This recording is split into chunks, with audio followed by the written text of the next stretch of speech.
Hey guys, welcome to Junk and Rusted Garage. My name is James, and right here is my 1968 Chrysler Imperial Crown.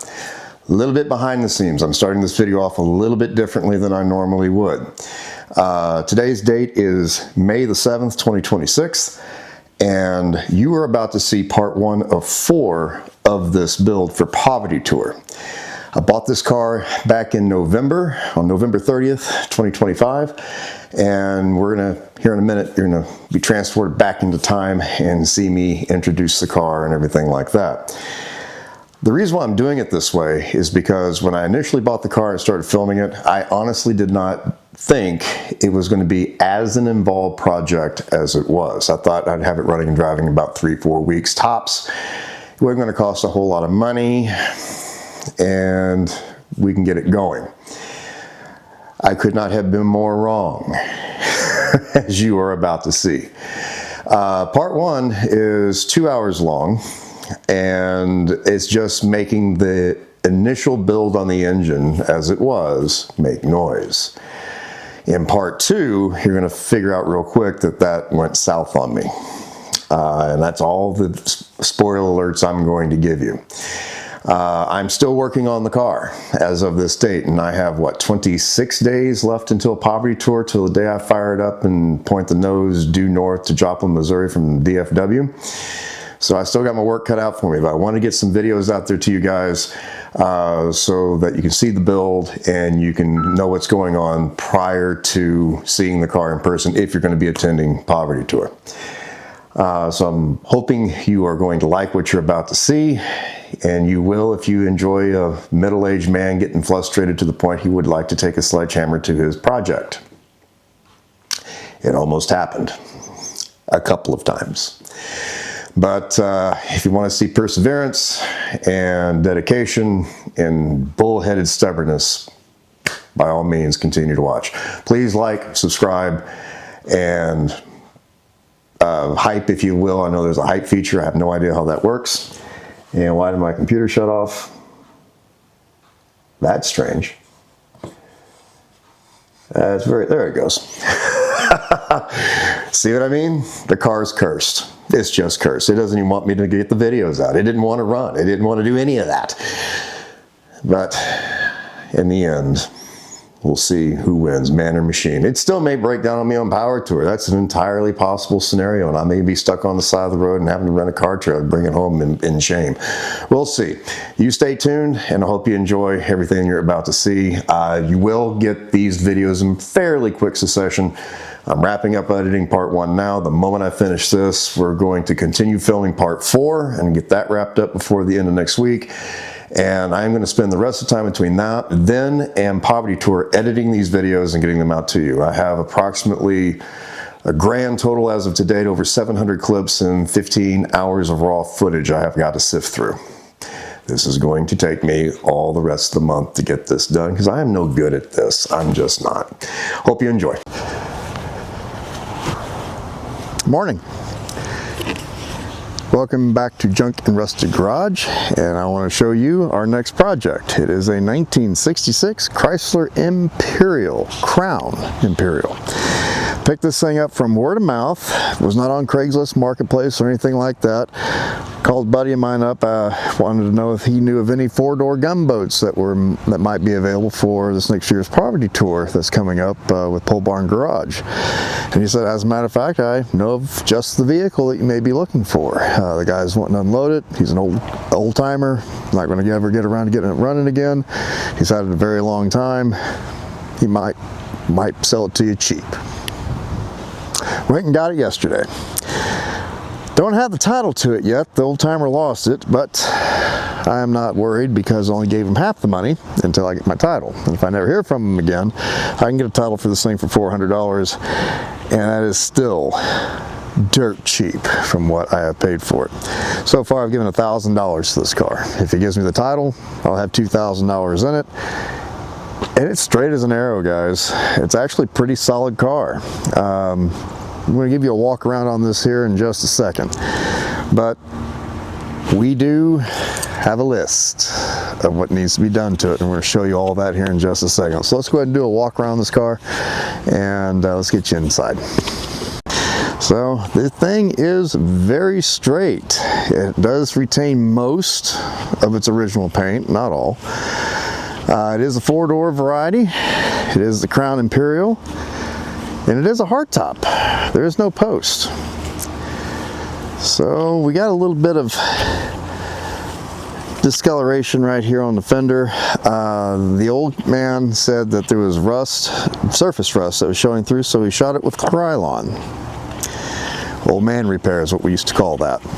And it's on a couple of spots on the car. And around the edges, you see this poverty chrome right here. That's beginning of rust forming, probably like that. But if we peel back the tape, yeah, it's a little through. That's pretty bad right there, but that's nothing that can't be fixed. And for my purposes, it doesn't really matter. We're just going to go ahead and sand that down, probably shoot it full of rust preventer, and maybe shoot, you know, some gold over it just to make it blend in and call it a day. We'll get into the trunk in just a second, but as you can see, it's a pretty straight car. Bumpers aren't all bent up. These little spheres, things on the back end are in pretty good shape. It's a little scratched up right there, but that's be okay. Forgot to show you one spot over here on the fender, or on the quarter, excuse me. We do have a little bit of weight reduction right there, but that's pretty much the worst of it, really, that I could tell so far. Now this side, pretty straight. We got some more Krylon repair right here. I don't know if the camera's picking that. Yeah, it's picking it up. Got a little dent right there. Looks like a really big hailstone hit it right there. I don't know what caused that. Vinyl roof. And it's peeling apart pretty good. I got an idea for that. I think we're going to scrape that off and do ourselves a truck bed liner roof. All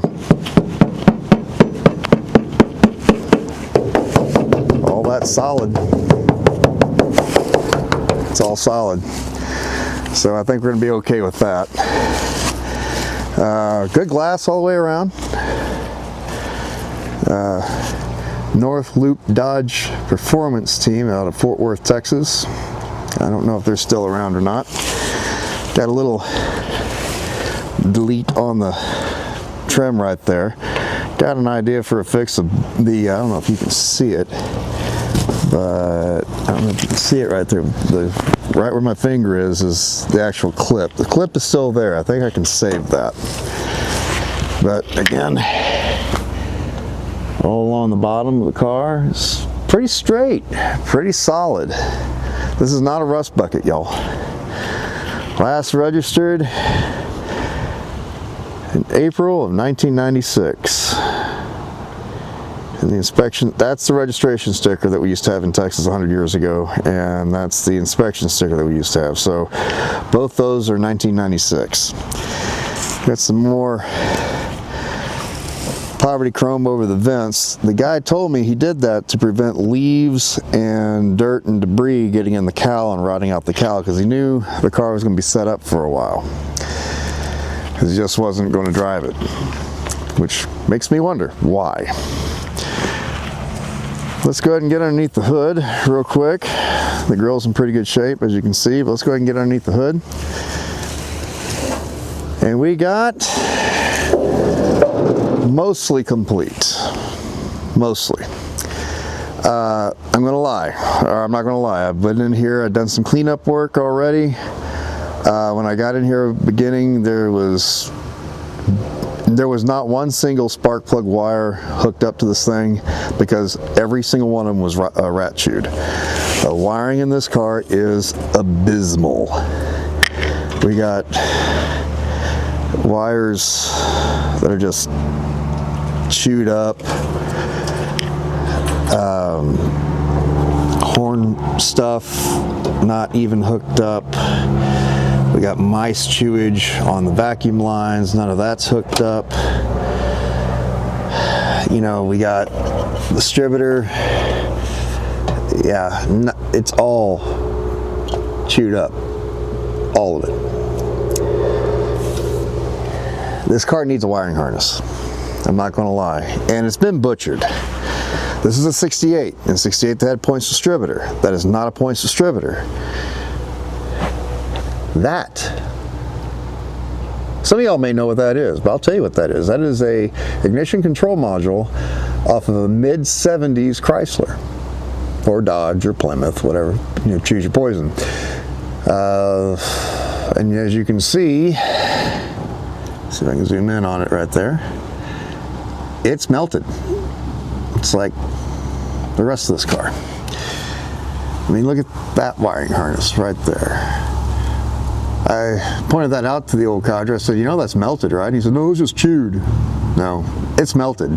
There's nothing left there. And y'all really want to laugh.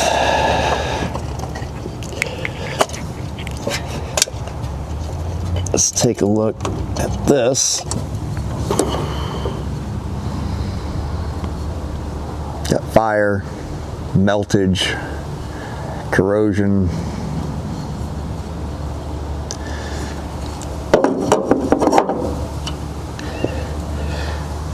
The rotor, now, I did that, trying to get the rotor off. Just snap. That rotor is hermetically sealed in there, and I have to look up, because I haven't played with a lot of mid-70 Chrysler stuff, because I don't think that distributor is original at all. I think they replaced the distributor for a mid-70s Chrysler, because all the C-bodies from the 60s that I've ever had, and I've had multiple of them, they did not have that. Actually, they do.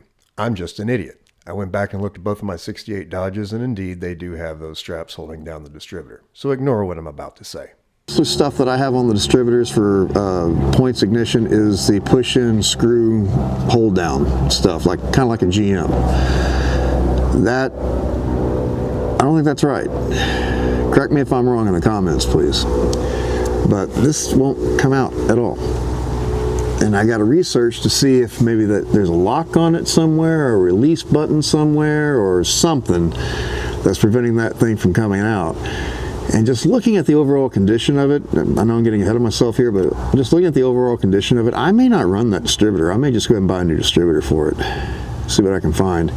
We got a swap meet coming up this weekend out in Fort Worth, Texas. I may run out there and see if I can find any Chrysler distributors for this car.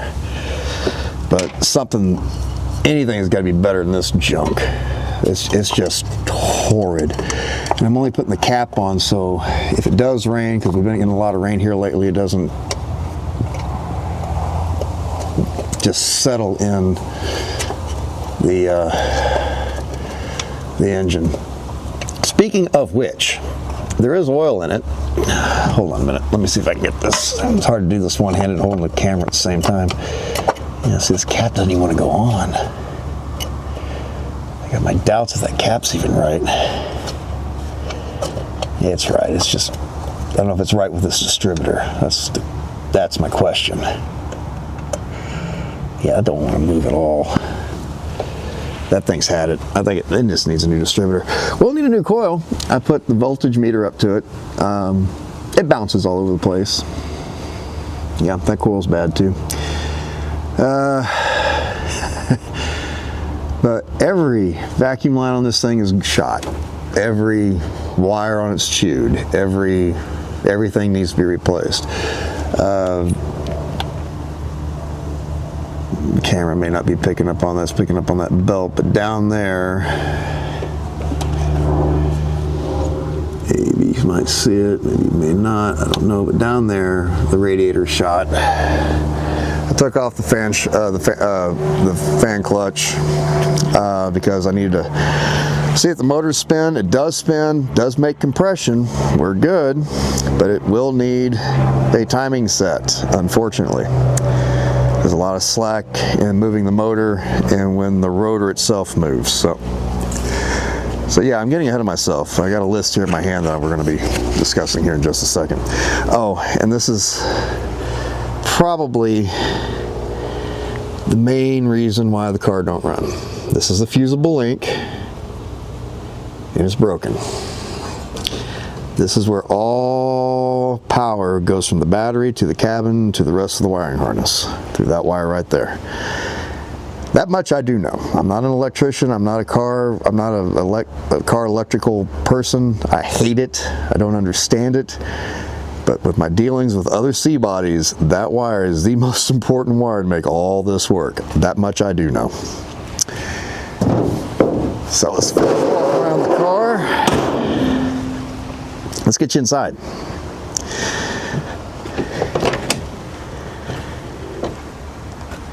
Interior needs a little help. This is leather. That's not vinyl, that is leather. And it has not been treated in a very, very long time. That's going to be something we're going to be doing to it. Power windows, power door locks, and the remote mirror actually works. It's got the window lock, which is quite fancy for a car of this era. Got a personal cigarette lighter there. I hope the cigarette lighters in these cars work, because I can run a lot of accessories out of this thing if that's the case. Dash is not in bad shape. It's in a lot better shape than other C bodies, trust me. It's got full, it's got an alternator gauge, gasoline, temperature, and oil pressure gauge. I'll be. That actually, it's got full gauge setup, and I just noticed that. Automatic control, climate control. Again, I am an idiot. That is actually cruise control. I hope to get that working for Poverty Tour, because we're going to be going through the desert, and I'm getting too old for no AC, guys. That is cruise control. Uh-oh, that don't click. I think we need a canceling cam. Shows, zoom in on it, 7,100 and almost 10 miles, and I guarantee you that's a rollover. And looking at the wear of the pedals, armrest, carpet. Now this carpet has been wet, and it's actually got mold. That's mold growing on it. We're going to try to clean all that up with enzyme cleaner and everything. It's a heavy smell of mildew in here, guys. But looking at the wear on the pedals and everything like that, I believe that is 107,000 miles. We got keys. That right there on the floor is, I believe, the antenna, although it looks really surprisingly similar to a CB antenna cable. I gotta run that. Just verify, but I think that's the radio antenna for the radio, which, by the way, let me show you that. It's pretty cool stuff. Isn't that cool? This is an AM/FM, his rear speaker. It doesn't open up all the way, but it actually has, I don't know if you can see up in there, but FM, AM, and it actually has a seek feature, which I think is pretty cool. I'm gonna have to figure out if we can make all that work. This one here, ashtray. Oh, we got an emblem and some money in there. Take that. And it's got some goofy switches on it. I don't know what any of those switches do. We're going to figure all that out. It's got the clock. If you look on the pedal, I don't know if y'all caught that or not, it says power disc brakes. This car does have front disc brakes on it. Got glove compartment box. And none of this wants to open up all the way. I see the flashers are here, which is weird. It's in the dash, and we have a trunk release. Now I gotta do some research if that's an electric trunk release or is that a vacuum trunk release. Some of them were vacuum. This side got its own cigarette lighter, power windows, door locks. Now all the trim is right here on the floorboard. That had copper, or I think that's copper, plates that go around the door here, kind of like that. So I'm going to clean all that up and make all that work. We got paperwork in here. Got the original owner's manual. Yeah, these seats are just falling apart. Yeah, see, they're just falling apart. Headliner is shot. As a matter of fact, I think there's mouse house in it. Only because it's falling down heavily in certain areas. There's mold all over it. Don't really want to touch it. Ooh, yeah, see? Yeah, that's just nasty. I don't even want to breathe it in. We're gonna rip all the headliner out of it. Back seat. Much better shape. Since the, yeah, see, we got cigarette lighters back here. Uh-oh, we just lost that brass fitting. I don't know if I can get that back. Oh boy. Yeah, I see it down there. I may have to get me some tweezers and get that out or something. Oh, that's cool. Personal cubby hole. That is super cool. Does the front have it? Ow. I tell you what, that's super cool. Oh, let me get the keys. I'll show you the truck.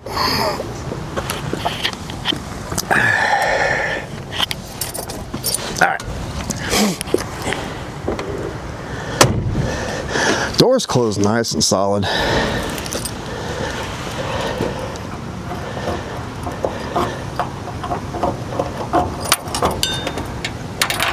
There we go.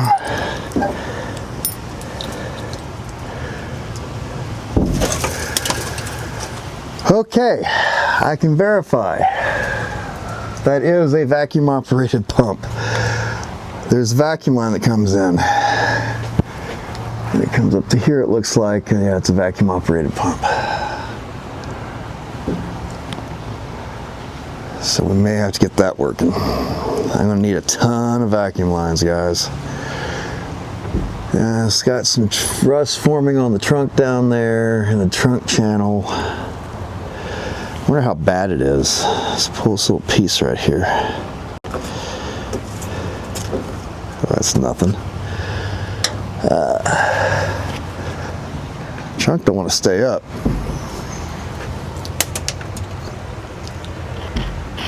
But we got a sparage. Seen better days. I see a tire iron right here. We got the jack. That's cool. That will never be used. Well, that just snaps right on there. Snaps right on there. Snaps right on there. That's cool. This one. Yeah. Here's a hold down for the spare tire. But my pans are in good shape.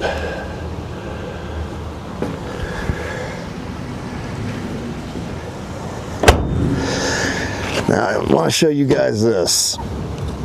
This is another big concern I have. See all that?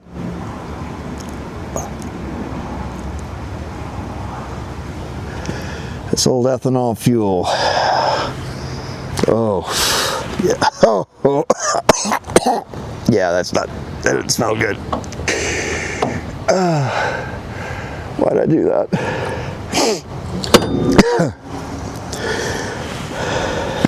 But all in all, this is our new project, guys.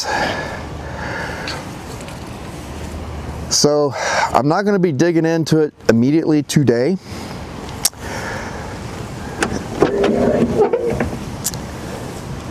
But what we're going to be doing is we're going to be doing this over a period of time. I have other things, other projects going on right now, but we're going to be working on this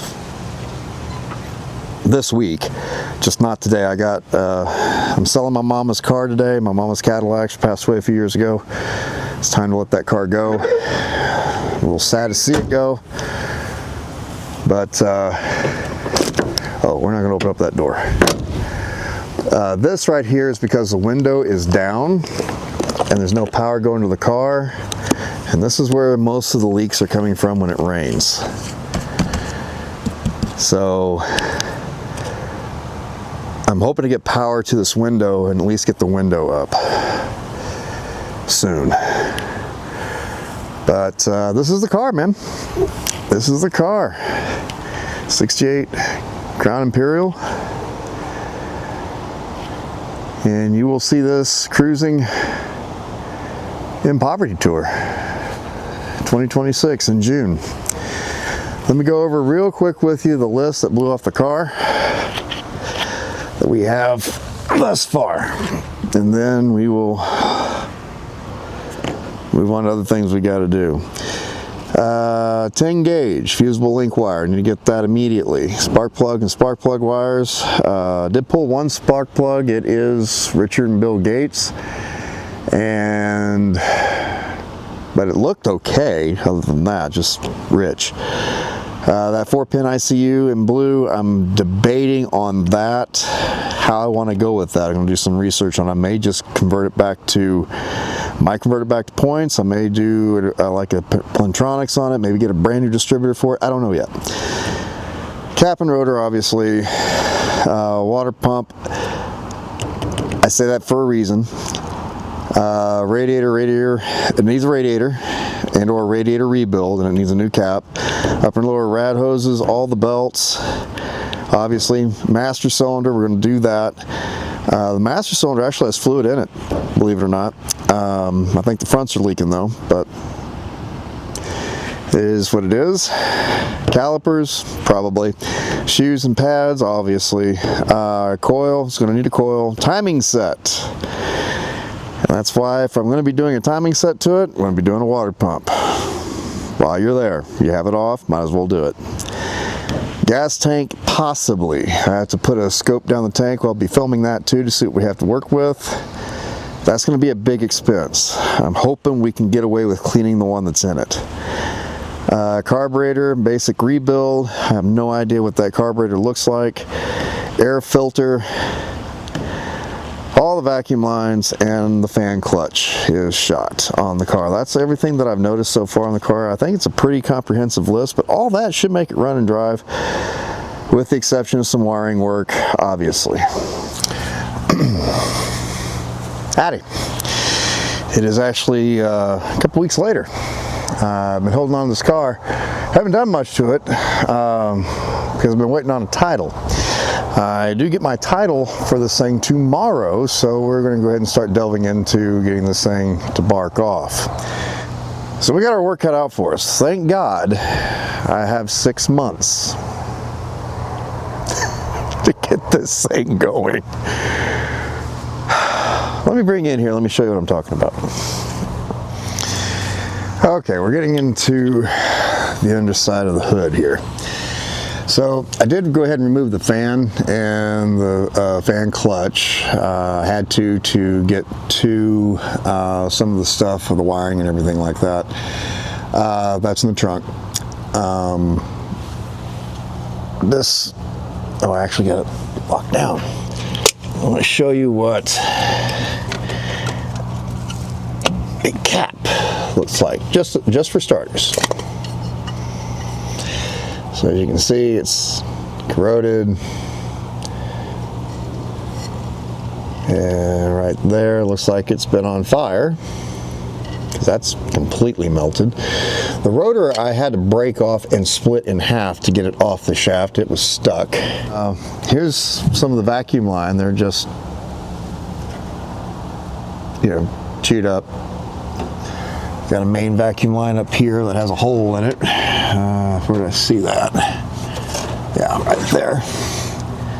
There's a hole in the main vacuum lines. All this vacuum stuff is just gone. Got a vacuum line here that chewed. There's no vacuum there. On the back of the alternator is not even wired up correctly.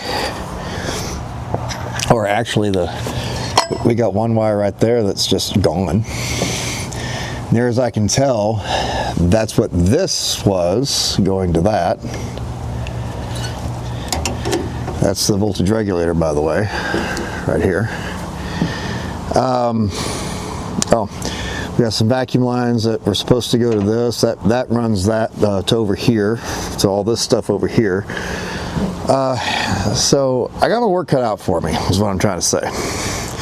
So what we're going to be doing, I think, is my main goal before I throw a lot of money at this car, just to get it running and driving, because I think it's going to take quite a bit of money. That and 4 months of my life. Is we're going to see if it makes engine noises. Now I'm at a conundrum here, because I'm at a crossroads, because when I pulled the stick, well, let me show you. Pull the stick on the engine oil. Okay, it's got engine oil in it, but as you can see, toward the bottom of the stick, it changes colors. Oh, silly past James. He doesn't know what kind of trouble he is in for. I don't know if the camera's picking that up, but trust me, it changes colors. You really can't see it much, but maybe right there you might get a better representation of it. So it's real nice and dark, and then it changes colors. That color change right there, that light color stuff right there, my camera will focus on it. Yeah, well, that stuff right there, that's moisture, and it's straight up gasoline. So the oil has been contaminated. I just want to hear it run, make sure it's not making any rod bearing noises or anything like that.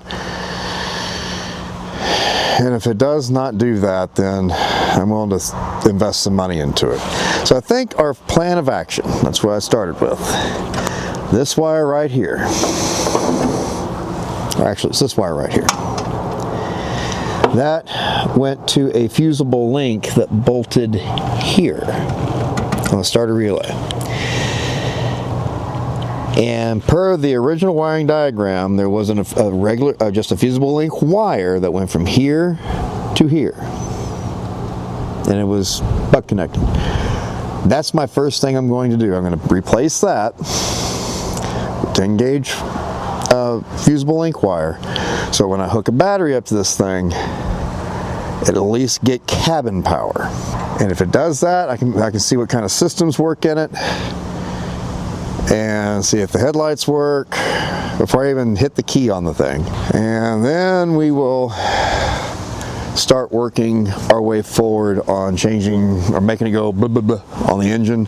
If it does that, then we'll drop the oil, get that all changed up, and start cleaning it up a little bit, then addressing the wiring and the vacuum issues, because this thing won't run it will not run very well without all the vacuum issues. Plug up some of the vacuum lines just to make sure it cranks, give it the best shot to go, see what happens. I'm just sitting here looking at this thing, the more and more I look at it, the worse and worse it gets. Let's see what we can do. Okay guys, here's what we got. I just want to show you, this was the original chunk that came out of the car. As you can see, it's just chewed all to hell, and And so I went to the store, got, you know, chunk of fusible link wire, about the same gauge, so it'll work. Got the, you know, butt-in connectors so we can butt it up, and I got an eyelet to kind of change that out. So what we're going to do is just going to get this spliced in, get it going, hook it back up to that, and we'll go from there. Now let me explain something to you. When I say I am not good at wiring, I'm not any good at wiring. I know nothing about wiring. What I know about wiring is, the only thing I know about wiring is this. I know that you have a power source, say a battery, and you have something you need to have powered, say starter. Well, there's a wire that goes from the battery to the starter, and that's how electricity gets to it. That's the extent of my knowledge. I know nothing about wiring, guys. Absolutely nothing. But ironically enough, I know how to read a wiring diagram. So go figure with that. I'm a very visual learner. Now, the reason why I know how to read a wiring diagram is because my dad was an electrical engineer, and he would bring wiring diagrams home all the time from work, you know, to do things that he needed to do with his job. And I was a young kid. I showed an interest in things around me because, you know, when you're a young kid like that, you're curious. One would hope you would be. Well, these don't crimp for crap. Ah, see what I mean? I'm not a wiring guy. See, I just broke it. Oh, this is going to be lovely. Yeah, I can still save that, I think. Nope, it's bad. Go to the next one. So, as I was saying, he would bring home wiring diagrams. And for some strange reason, when I was a child, I had a fascination with maps. I love to read maps. Let me take a little bit more off of that. And to me, a wiring diagram is not much more than a map.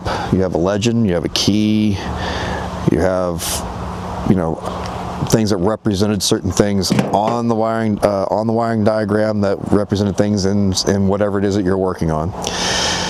And to me, it's just like reading a map. So yes, my dad taught me how to read a wiring diagram. He taught me how to interpret what it said, how to read the legend, how to read the keys, all of that. And I can tell you what color wire is supposed to be where. All of that. Now, the beautiful thing about all that is I don't think I took enough away from that still. Anyway, what I was saying, the beautiful thing about all that is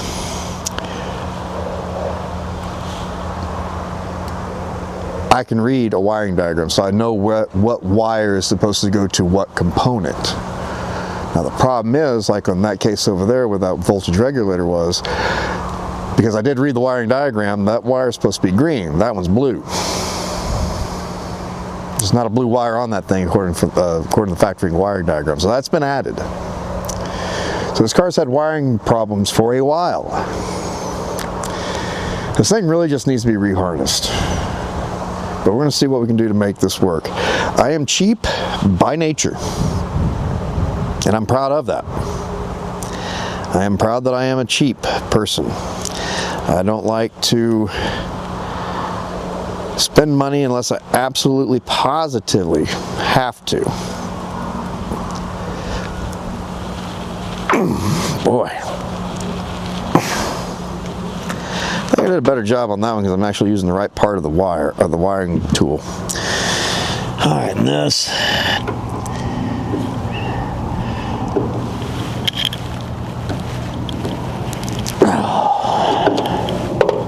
Tug, tug. Yay, it worked. Alright, now let's get our eyelet on here. Now there's one thing that I am wanting to do. I do want to learn more about wiring because you need to know about doing these old cars. Now what I've done so far I've gotten away with. But I just don't know how much longer I can get away with it, you know? I have never been able to do these cheap Chinese things very well. They just always...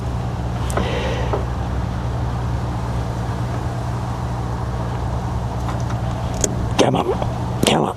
There we go. See, I always booger them up. So that went on, and that went on. Together. And I just noticed that I got linkage issues for the throttle. Can you tell I'm ADHD? Yeah. I can feel the pedal going up and down, but that does not move the throttle. Okay, add that to the list. Let me pull the battery out of my Dodge. Let's see what we get. Give me a minute.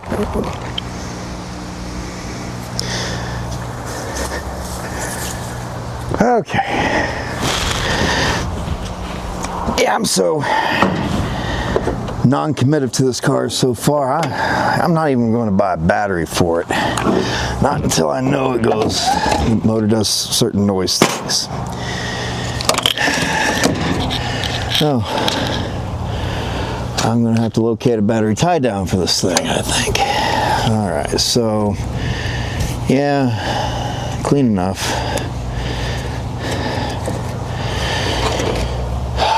This makes me nervous. All right, let's see what we get. Oh.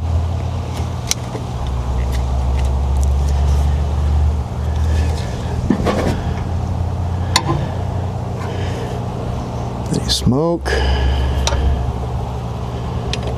At least one of these. Oh, you're going to tighten.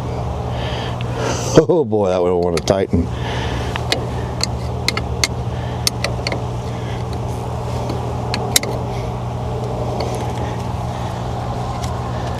Tight enough.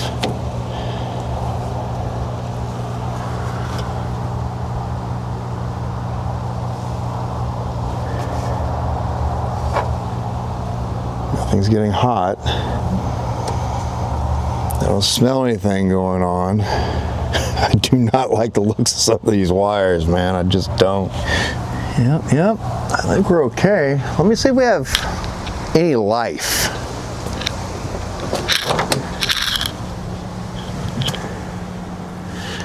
Nope. Do we have a horn? No horn. Have any lights? There's no dome light on the car. Oh, we got headlights.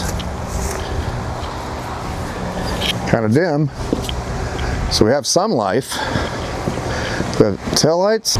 Yes, we do. Okay. What else we got working? Do we have power windows at all? That one, oh, the vent window works. Is the vent window over there? Okay. That one's trying to work. Uh-oh. Look at that. Oh, the dome light just came on. Okay. Oh boy, none of the power windows work. Okay, turn that off. Do we have a radio? Power antenna doesn't work.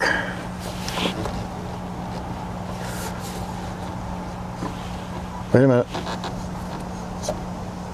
The rear speaker's trying to do something. Not quite there yet. There are a couple of switches underneath this dashboard. I'm not 100% sure what it does.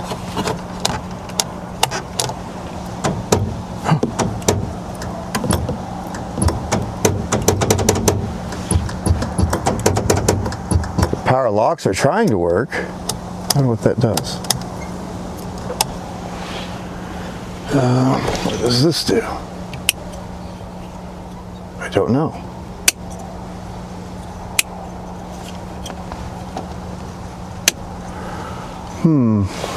Does the cigarette lighter work? The door lights work, or one does. Oh, cigarette lighter works on the door. Clock does not work. No surprise there.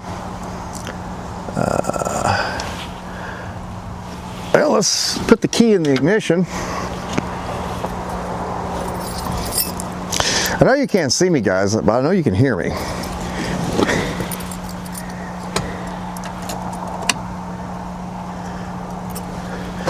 Well, we got a light on the dash.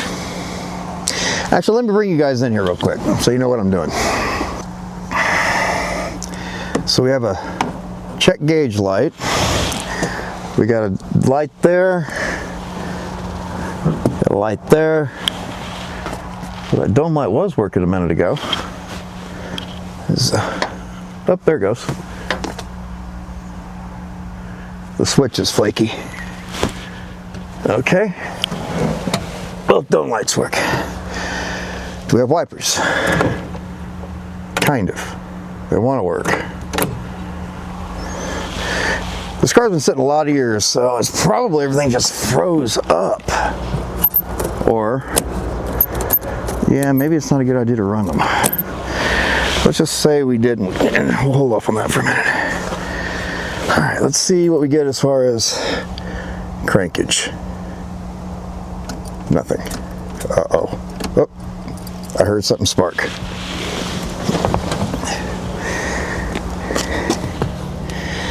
Heard a spark.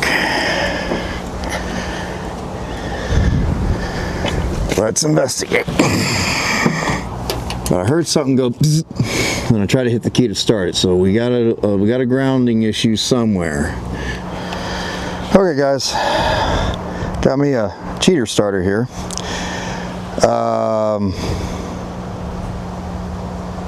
On a Mopar, if you just crank it like that, it will spin the motor over, so nothing. I do hear it clicking. Hear it?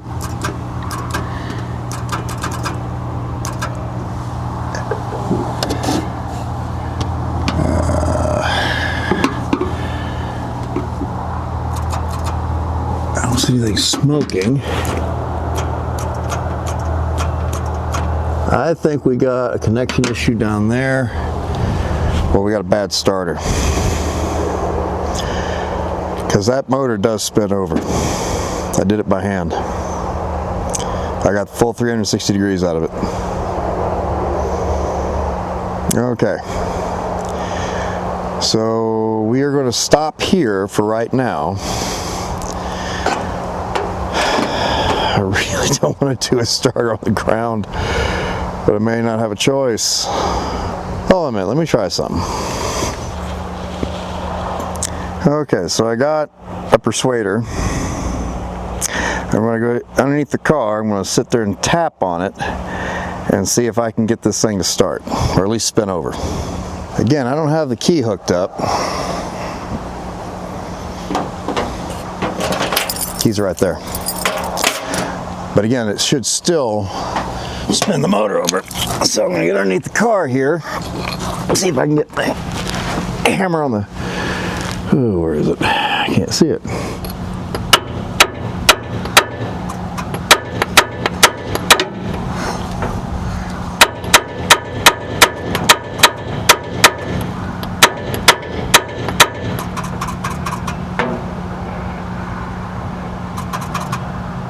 Huh.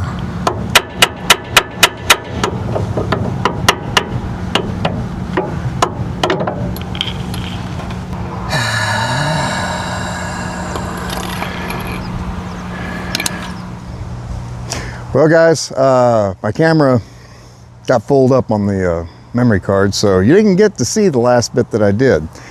I went ahead and jacked it up and was tapping it with a hammer and everything like that, and it wasn't going to go, and here's why. The battery cable on the thing is completely roached. It's exposed. It has green, well, it's corroded green, solid green, and as you can see, the connections aren't very good on it up this up here. So what I'm going to do is we're just going to go ahead and basically take this whole thing off, get rid of all this stuff here, just take the whole thing off and rebuild it. I did the same thing on my green Dodge. No big deal. So I'm gonna go get me a 54-inch battery cable. We're gonna unravel it. We're gonna rebuild it and put it back together the way it used to be, brand new. Then we'll see if this is necessary. I may just go ahead and buy a starter for it. I might as well. If I'm gonna be using this thing to drive 3,000 miles, I'm gonna need a new starter. Good afternoon. Here we're back with the Chrysler Imperial Crown. It's about a week and a half after I last checked in on you guys. Apologize for that. We had to wait for parts to come in. It is actually 85 degrees today. It's 2 days after Christmas, and this is the last warm day that we have to work on the car. And it's 2:10 in the afternoon. The sun will be going down in about 2.5 hours. So my goal for today is to get the brand new starter that I got in and put on the car with a new battery cable just to see if it will spin over. So let's go ahead and get this thing jacked up real quick. Let's get the old starter off, fight the exhaust, fight the transmission lines, fight ground clearance. You know, if I were smart, I would hitch something up to the back end of this thing and pull it into the shop and put it on the lift. I'm not too smart. Let's see if we can get this thing to spin over. And if it does spin over, then we'll see about making it run. And if it runs, then we're going to see about making it roadworthy and put some real money into it. Let's get dug in and let's do her tour. Okay. Step one, these Chryslers, if you're lucky, you have the original tie downs for the battery cables and the wiring harnesses and everything. This one looks like it had a part of it's like a door panel clip that was flipped onto the end of it and fished through the hole. And this one is the original, but you should just be able to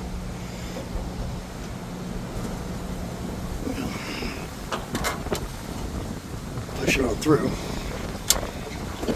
Move these out of the way. They're brittle. If I have to, I'll replace these with zip ties. Did that on my 68. So now, looks like we need possibly, what is that, 3/8 maybe, nut to take this part of the battery cable off. And I'm going to leave it attached to the starter. And we're just going to remove the starter with this whole thing swinging. And I'll fish it through the bottom of the car. I got no. There we go. Just push right on through. Hopefully it doesn't break. And yeah, we're just going to go ahead and fish this right on through the bottom of the car. And I'll take it off when it's off.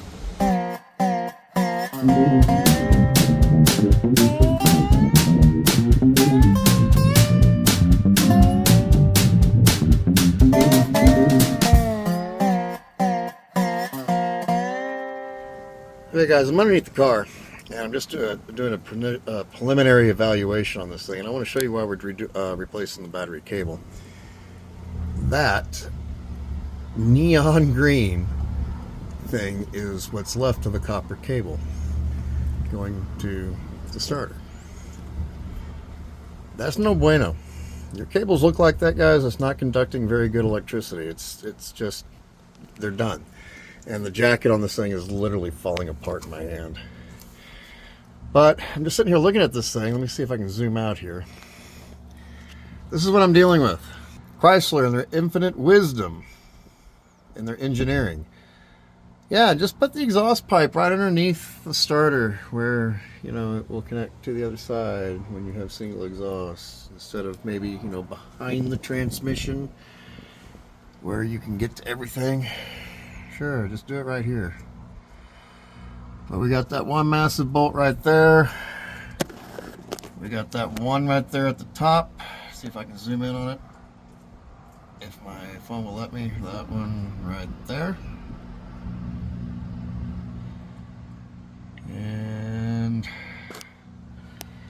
But just looking at it, I don't know where it can come out.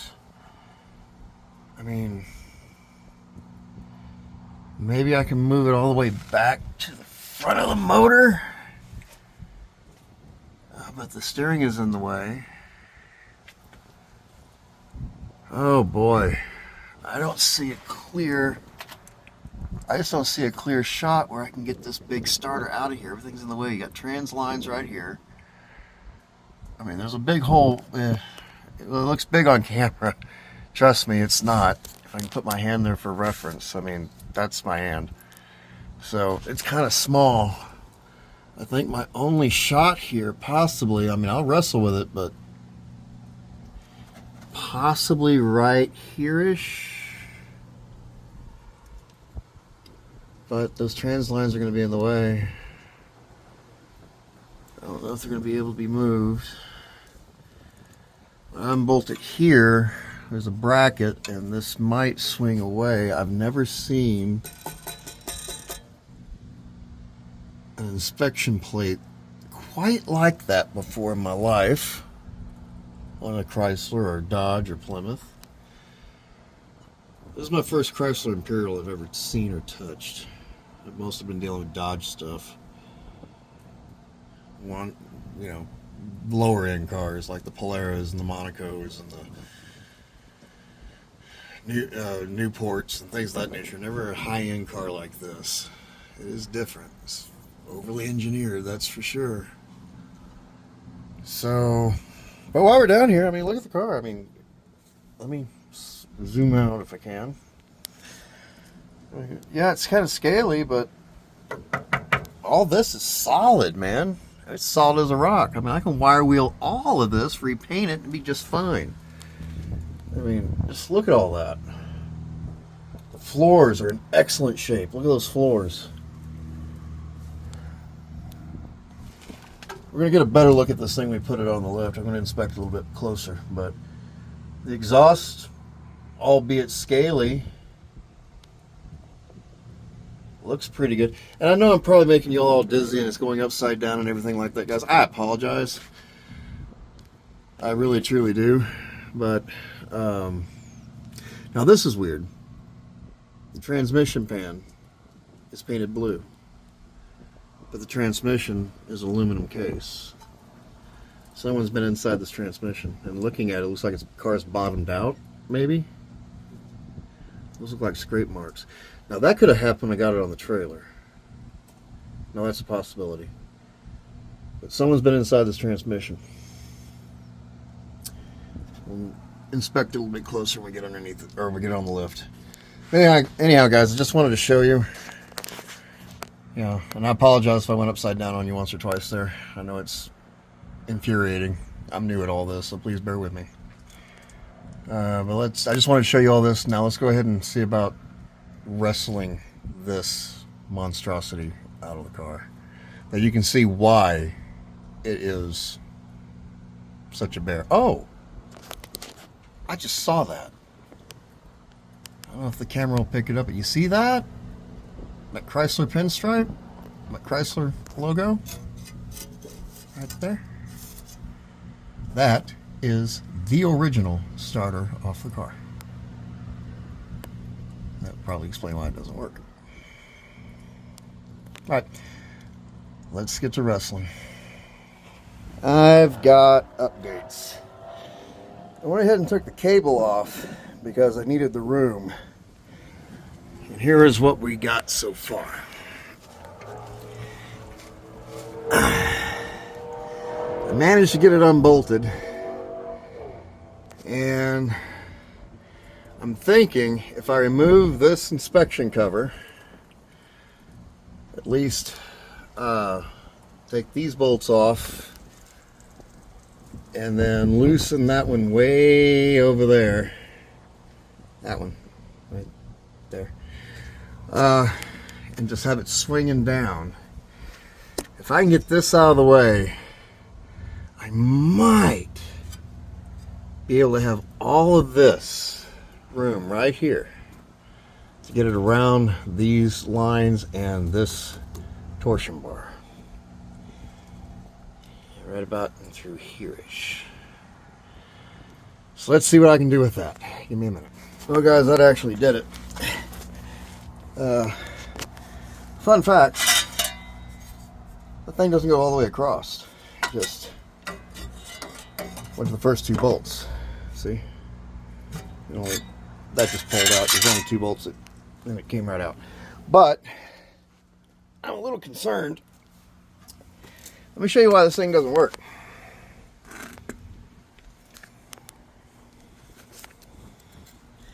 That's just rusted. That's solid rust. And let's get back underneath the car. Let me see if I turn on my flash.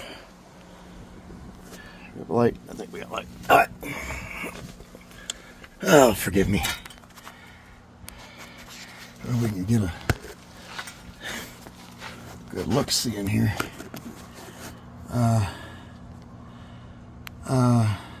Yeah.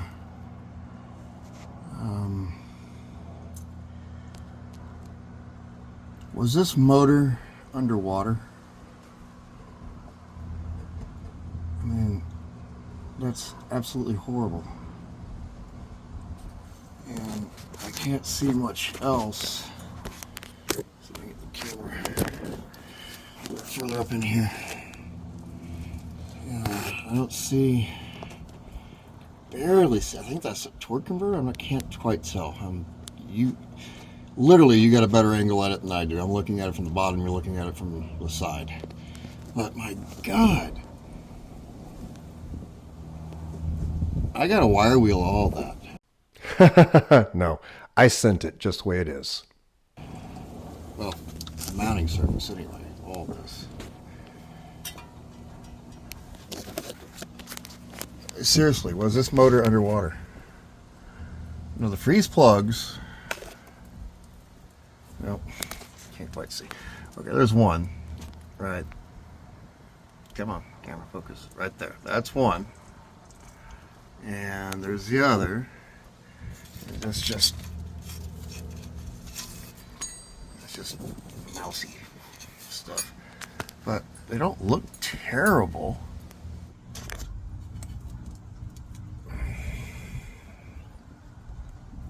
I don't know what to do on that. I'm afraid if I put a new starter on this thing and it's that bad off, will teeth start breaking.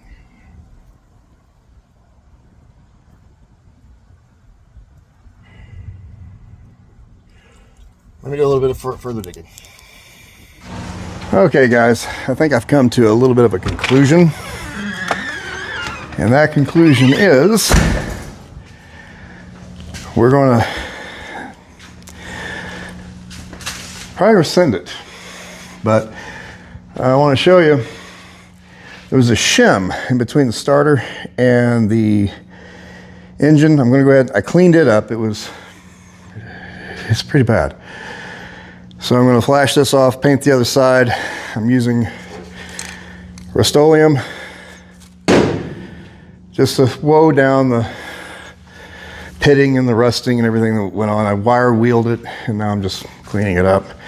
That's going to go back on the car.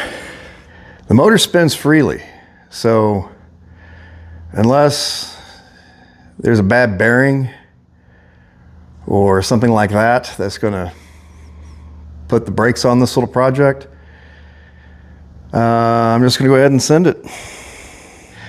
All right, fellas, I am run out of time for the day. I have got to get cleaned up. We have an event to go to tonight. So we're going to go ahead and put the brakes on it right now. I'll try to work on it a little bit again tomorrow. I'll bring you with. If not tomorrow, then sometime during the week in the cold. It's 80 some odd degrees right now. Within 48 hours, it's going to be 35. As they say in Texas, if you don't like the weather here, wait 5 minutes, it will change. It's the next day. Still got the car. It is 2 o'clock. Little story to tell you. last night I told you that we had an event to go to. It was actually a retirement party of sorts. And we did something I haven't done in a lot of years, and that was we closed down the bar. So it's late. It is currently 85 sweltering degrees on the 28th of December. And in about an hour and a half, we have a cold front moving through. I can actually see the break in the clouds, so the cold front's probably right on top of us. In about 2.5 hours from now, it's going to be 50 degrees with a 40-degree wind chill and rain. I can already feel the wind starting to pick up slightly, and everything's moving that way. So, I went to the store. I went ahead and got another battery cable for the negative side. We're going to build a positive battery cable, but before we do all that, I want to get this starter in the car, because that's going to be the hardest part, and I don't want to be dealing with that in the rain and the wind and everything like that. I can build battery cables in the shop. That's not a problem. Slap them on. It takes 2 minutes. Let's see if we can get the starter in the car. We can go from there. I'm going to show you what I've been doing to a few things, and we'll go from there. So, forgive me, guys. I'm feeling my age today. I haven't done closing down a bar in 20 years. Hangovers are fun. Let's get to work. So this little thing right here is the actual starter shim that goes between the block and the starter itself. And as you can see, it's heavily pitted. I did go ahead and clean it up and everything like that, and I sprayed it with some Rust-Oleum both front and back, kind of woe up the rust on it a little bit. So I'm letting that dry in the sun while I still have sun. And what we're going to do now is we're going to crawl underneath the car real quick with the die grinder. I want to clean up the rusted surface on the block itself where everything bolts to, just clean it up a bit, and we'll go from there. Okay guys, we got our brand new rebuilt AC Delco reman starter. Oops, didn't quite get far enough in. Alrighty, and we got our shim that's all nice and dry now. Let's see if I can figure out how it goes back in.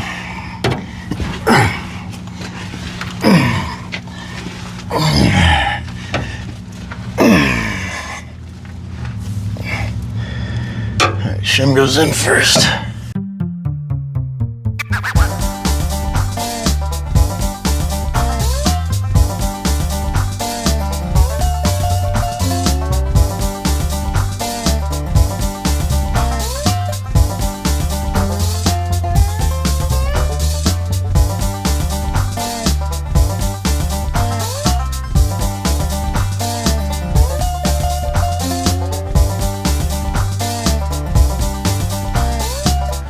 All right, starter is technically on the car. And it's still 80 some odd degrees.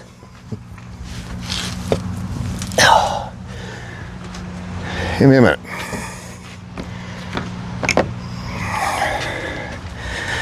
I want to make sure that top bolt's tight. I'm not 100% sure on that.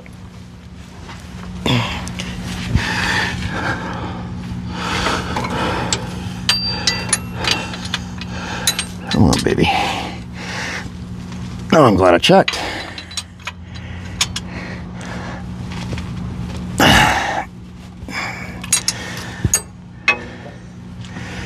Yay. Now, let's move inside the shop, because we got a battery cable to build. All right, guys, we're inside the shop now. So, once we build this new wiring harness or battery cable, then we will go back outside. This is the original wiring, or the original battery cable off of the car. And you'll notice that it has this cloth-like tape that wraps this wire together with the main battery cable. We're going to try to save this wire, because there's nothing really wrong with it. It's not corroded. So we're going to use this same wire on this new battery cable. This tape is called friction tape. It is a cloth-based tape that all the big three used to make their wire looms back in the day. It's still sold. You can get it on Amazon. When I'm editing this video, this is my reminder to myself to put the description in the link to the description on this tape where you can find this on Amazon. It's really cheap. So let's go ahead and pull apart this stuff, and I should have brought over my dikes. Give me a minute. Let me go get a pair of dikes. I'll be right back. Okay, got my dikes. So let's go ahead and cut this wire out. I don't have to cut much, just this little bit over here, because everything else is just, I think the mice and the rats got to the rest. So we're just going to gently cut this out. This tape's pretty brittle, so it doesn't need much. I could probably gotten it with a small box cutter or nail clippers, whatever. Yeah, see, it's just the cloth tape. All right, now I want to save the plastic cover if I can. I don't know why, it's kind of chewed up, but I don't know, I want to save it.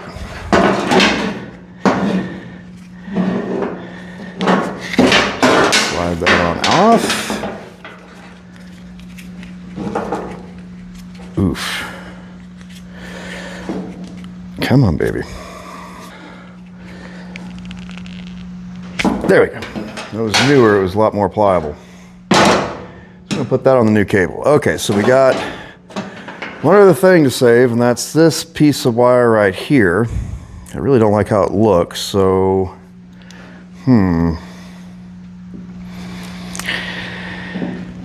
let's pull it apart real quick.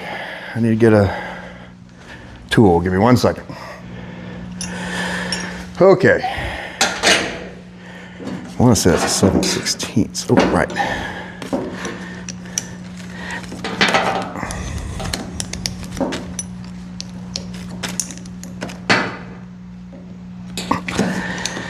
Oh, come on.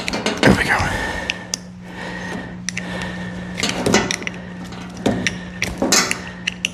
Yes.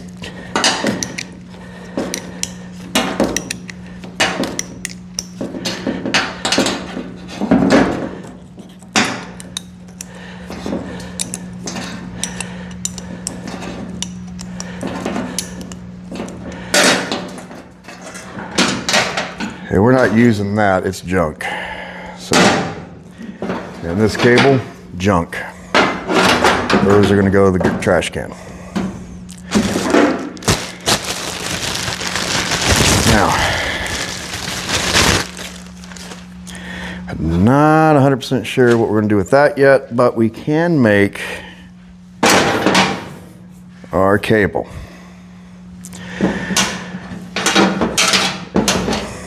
Okay, so if we look at the old cable, we can actually see where the tape started. There's a witness mark there. So let's go ahead and clean off this old cable here, best we can. So I want the best chance of this new tape sticking to it if we can. I want to inspect it, make sure it's not chewed up, and surprisingly, it's not. It's probably the only wire on the whole car that the rats didn't get to. Yeah, looks pretty good. Up. Got a little hickey bob right there. But we can fix that. Give me a minute. And I'm back. Note to self, when you work in a shop that is not insulated or not air conditioned, don't leave your electrical tape in your toolbox. It'll melt.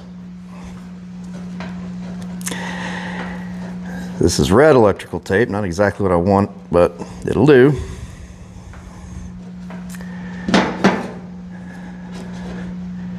Even this stuff is a little melty, but it's still nowhere near as gross and as sticky as that other stuff I just put my hands on.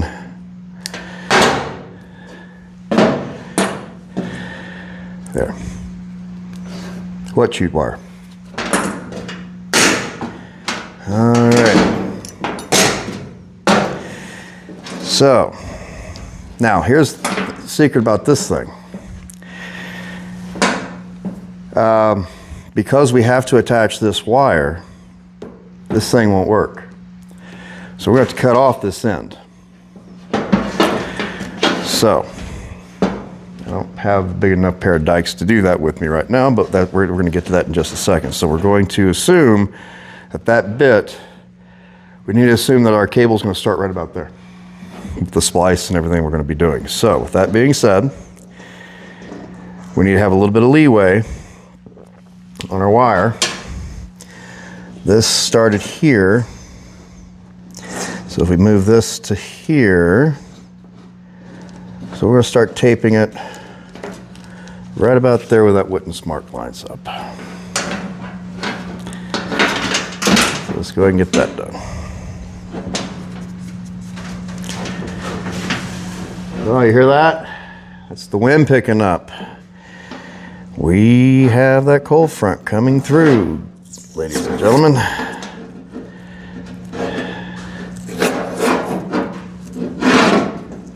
There we go. What we're going to do is we're going to tape this all the way down to the end of the cable.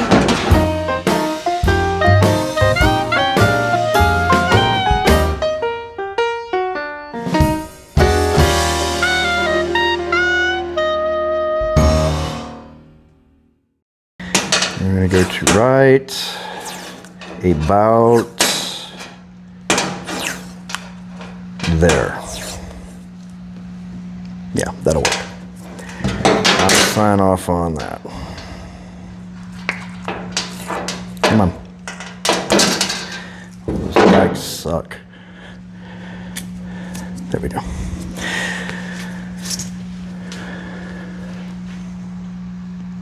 Looks pretty good. Now we got to turn our attention to this business end. I'm going to cut this off, open up the splice on it. I'm going to cut this down. I don't like the looks of that at all. It's just kind of gross. I don't know. Let me see what I can find. I might jerry rig me up something brand new on that. That looks like it's a I don't know, 10 gauge, maybe an 8 gauge wire. Let me see what I have in stock, and we'll see what we will come up with on that. Okay, I cleaned it up. We're gonna go ahead and run with it.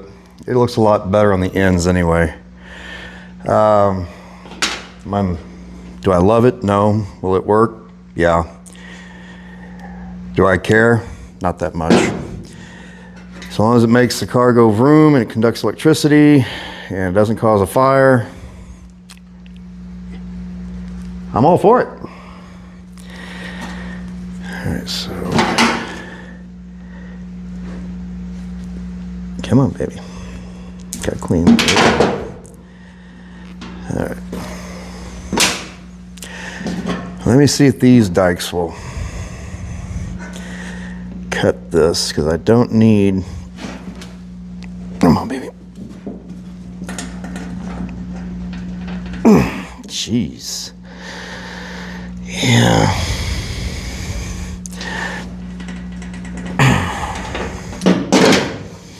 I know one way to cut it.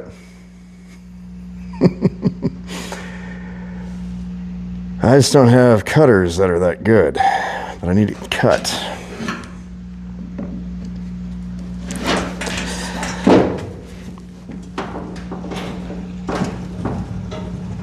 Oh. Yeah. Sorry.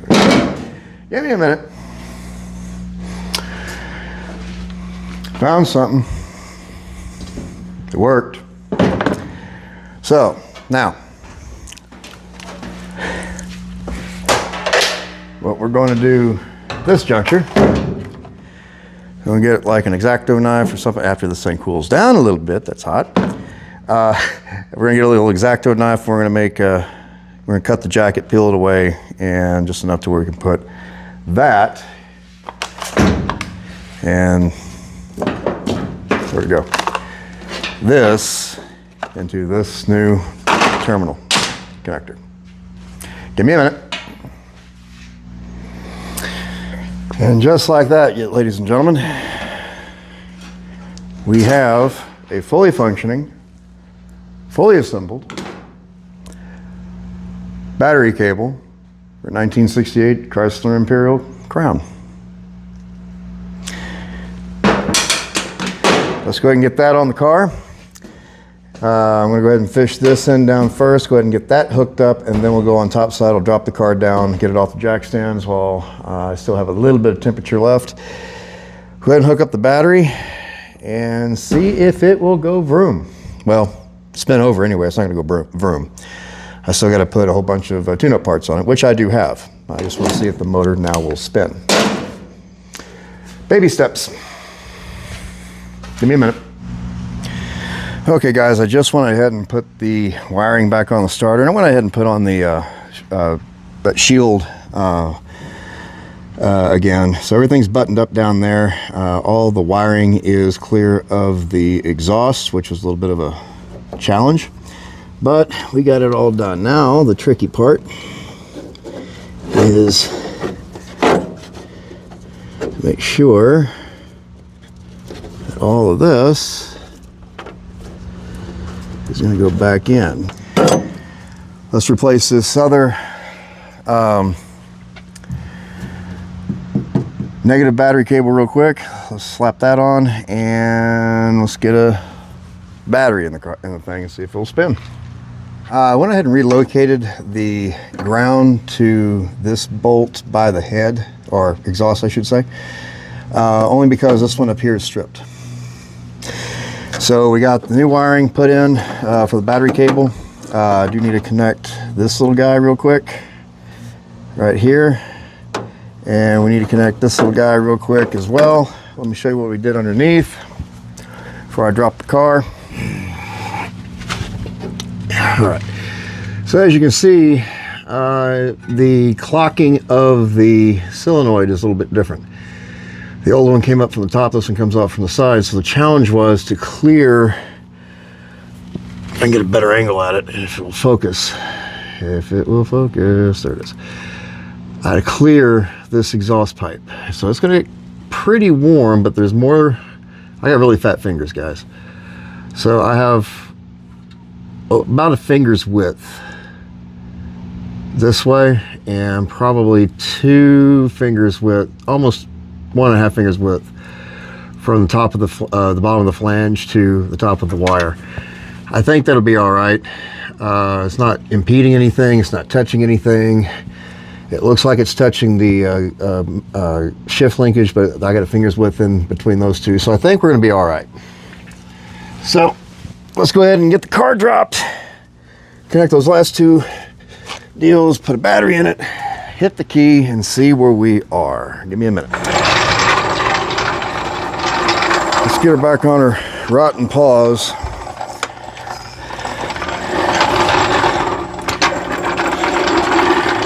In all honesty, I think these tires are from the Clinton administration, and I'm not joking. I really think they are. Oh, where are we? There are we.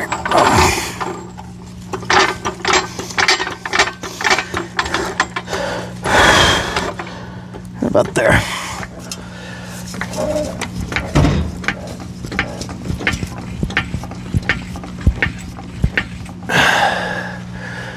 Front end, she's heavy.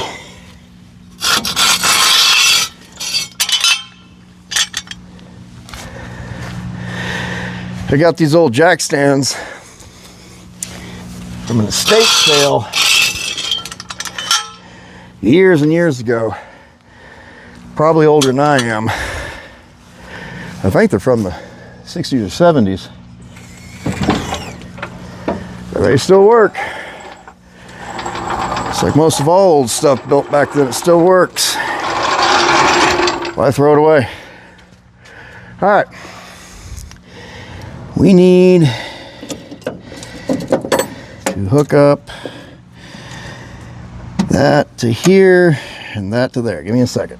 Come on. Try not to fling it across the yard. Alright, got that there. Where is it? There it is. That goes there.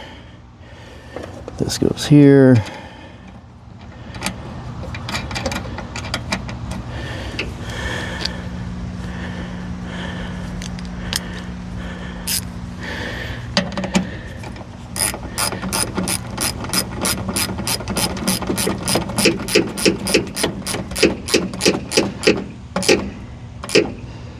Not overly tight, just finger tight. This, I believe, yeah. Remember that one, it was a quarter. And it goes here to right like that.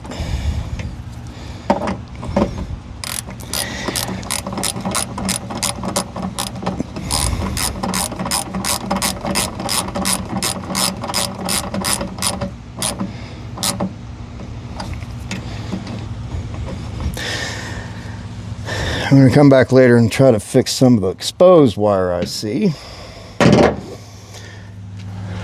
Alright, time to get a battery. Alright. Went and robbed a battery out of my green Dodge.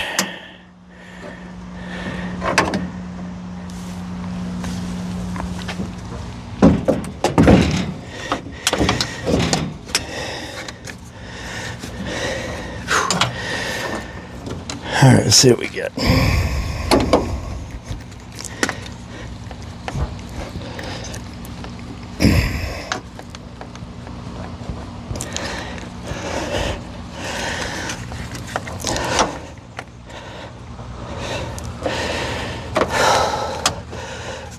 Are you kidding me? Oh, I almost did not have enough rope.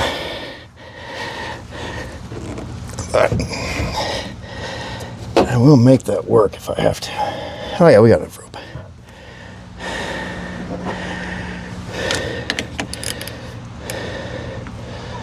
Of course, I'm stupid.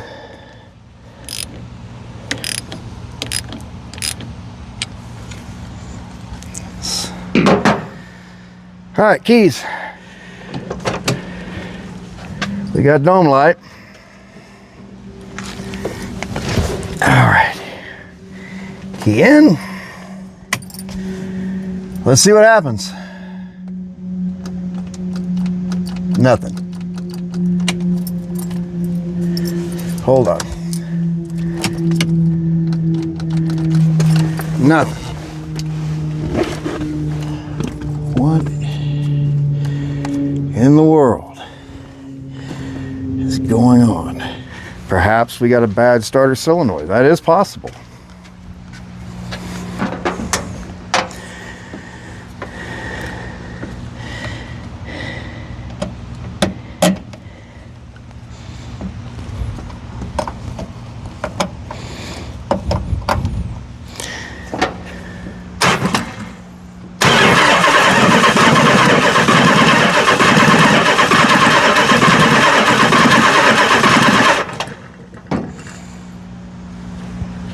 Oh.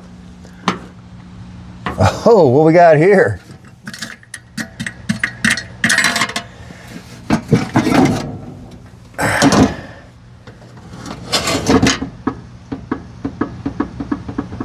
Oh, it's pumping fuel.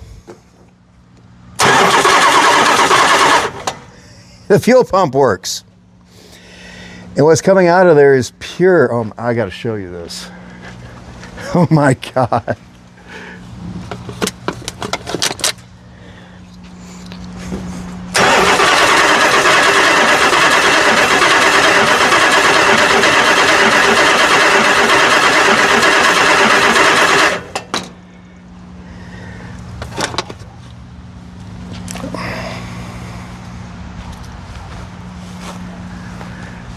Is the camera picking up on that? That is what's coming out of the fuel line. That goes beyond deck stain. That's ink. Never.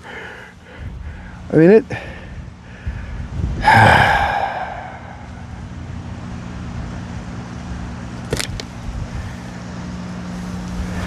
Okay.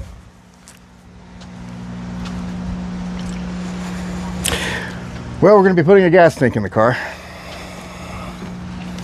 No more cranking on it until I disco the fuel pump. So now we can spend some money on it. First and foremost, we need to see about getting the key to work. I have to research why that's not working. It could very well be a bad starter relay. That is possible. They have been known to go out before. Or it very well could be the bad wiring. Who knows? We're gonna run the wires on that, but we're gonna put that on the back burner. Now let's see if we can actually make this thing start. All right, it's gonna get cold. It is 4:12, so it's taken me 2 hours to do this, to get this far. So I am thinking this is a good stopping point for the day, because in any moment now, this cold front's coming through, and I'm looking at the sky, and I see some weird clouds off in the distance. Let's unhook the battery, put it back in the Dodge. Okay, cleaned up. That's the end. That's where I end it for the day. I'm going to take out the battery, like I said, button everything up, and this next weekend we're going to have some warmer weather. My goal at that point is to get it fired up good enough to where I can back it out, and we're going to do some rearranging in the shop. We're going to put it in the shop, and then I'm really going to start tearing at it. There ain't nobody home in that thing, and hasn't been for a lot of years. All right, I will see you here the next day I work on it, and for you it's just going to be blink of an eye. Okay guys, you probably see the winds blowing. The cold front has hit and the temperature is starting to drop. I'm cleaning up everything, and I want to show you something. That came out of the exhaust as we were spinning it over.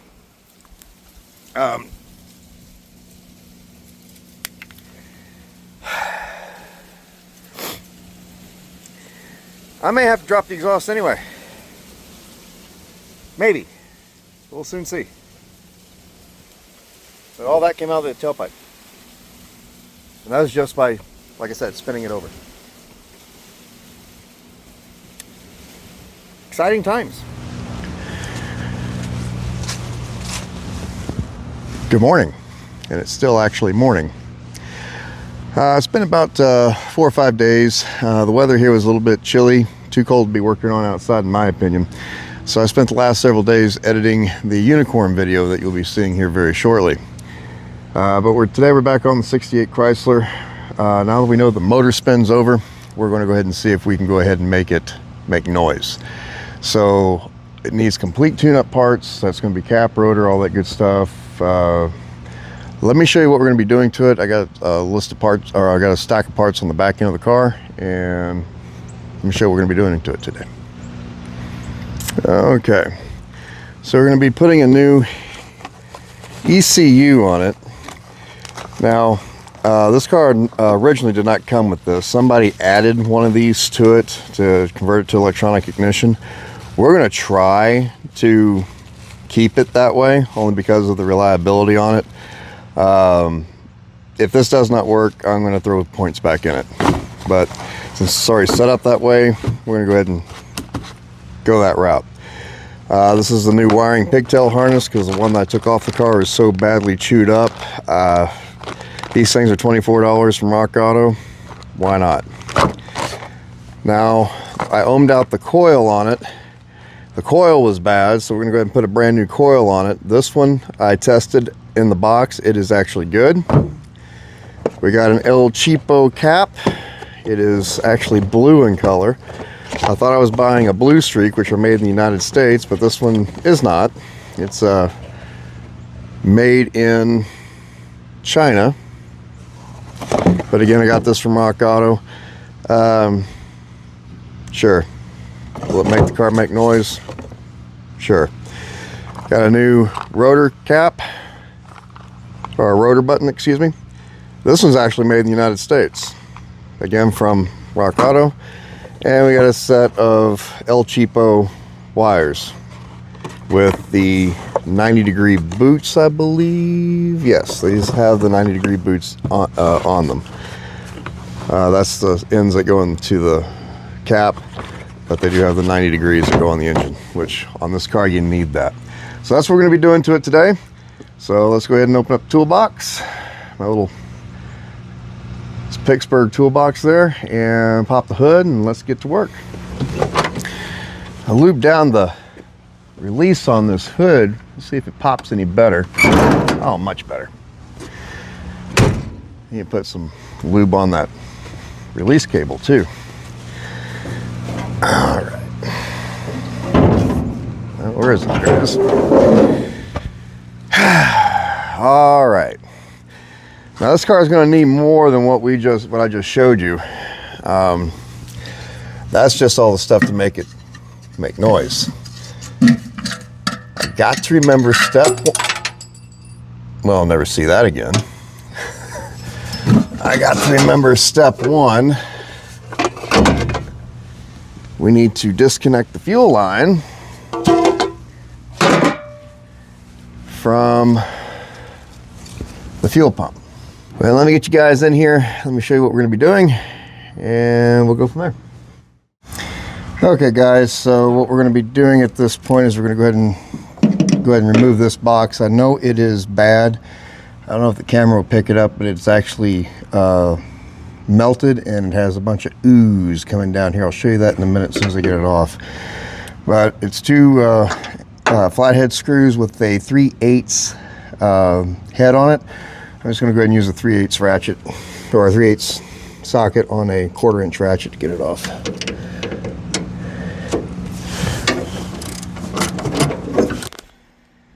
Well, this is why we bought a new one.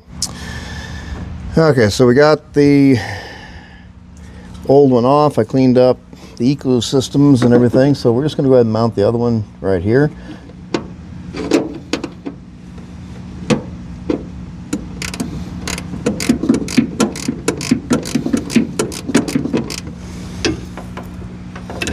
Come on.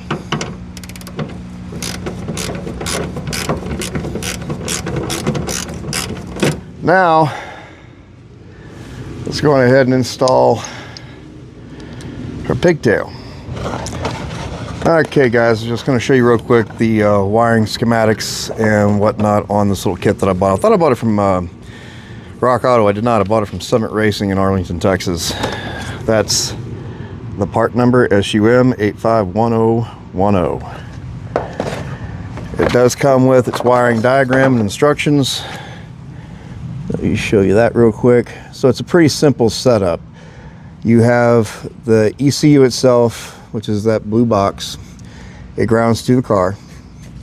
Then you have two wires, which is goes to a pigtail right here, which is that bad boy. And as you can see, it goes straight to the distributor. There's a mounting plug or mating plug on the distributor itself.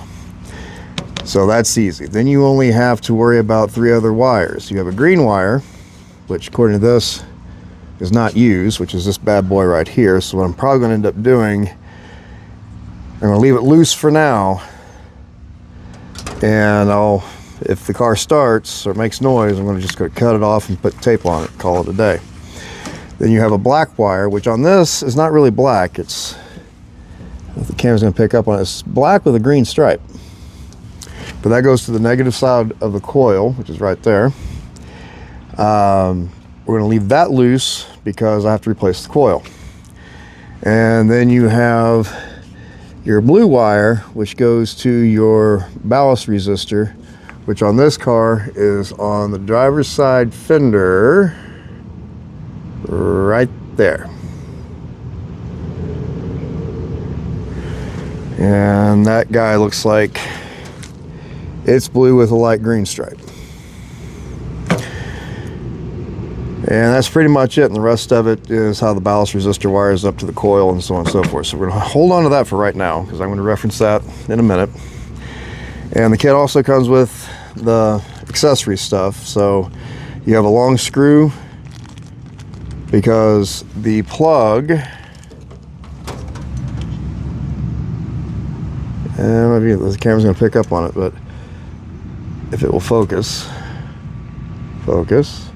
there's a hole right there. So you put this screw through and it mounts to that little thing right there, a little what do they call those things, a locking clip, something like that. It also comes with a couple of connectors so you can plug it up to the ballast resistor and whatnot. And it comes with one eyelet. I don't know if you can see that. There's an eyelet in there for you to connect it to the coil. So I thought of everything on this whole thing. So let's go ahead and get that roughed in.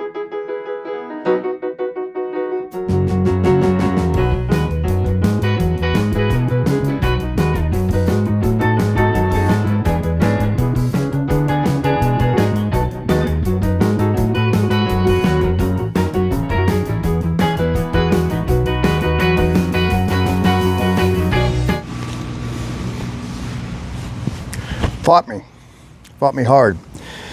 The issue was the locking nut that is on the ECU came off the ECU, and in order for me to get it back on, I had to tighten it with the screw on the pigtail, use a pair of needle nose pliers and crimp it down as tight as I could, throw it back on there, and then it had enough bite to where I can tighten it back on since once it was started. There's no way on God's green earth that that was made in the United States. Cheap hardware, cheap parts, it's the norm these days. I'm surprised these old cars still run with the parts that we have available for them. I really am. All right, so now I got that done. Let's go ahead and rough this in and kind of go from there.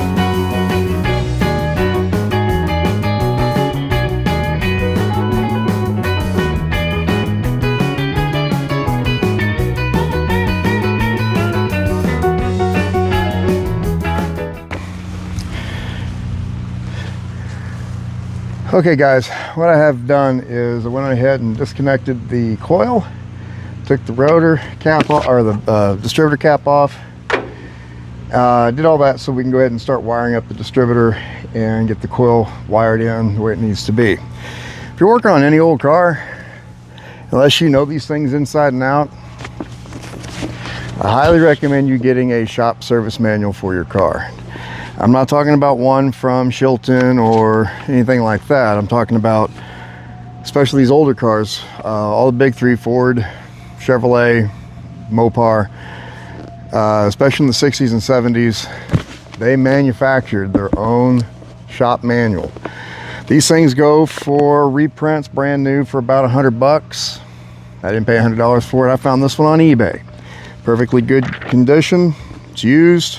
Been used quite a bit, but it has everything in here. It has diagrams, wiring diagrams, vacuum diagrams, how to rebuild your starter, how to rebuild your alternator, how to rebuild your power steering pump. Vital stuff, especially in this day and age when you can't just get these parts. Good luck finding a rebuild kit for it, but if manufacturers can find rebuild kits for it, so can you. Just have to look.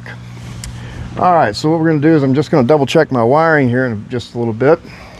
Make sure that, number one, it was wired up correctly, and that way you can make sure it's going to be wired correctly going forward. Let me consult my manual real quick and I'll be right with you. So we got our new coil here. I'll go ahead and mount that up to the bracket. Now, I did consult the wiring because I thought something was off. When I pulled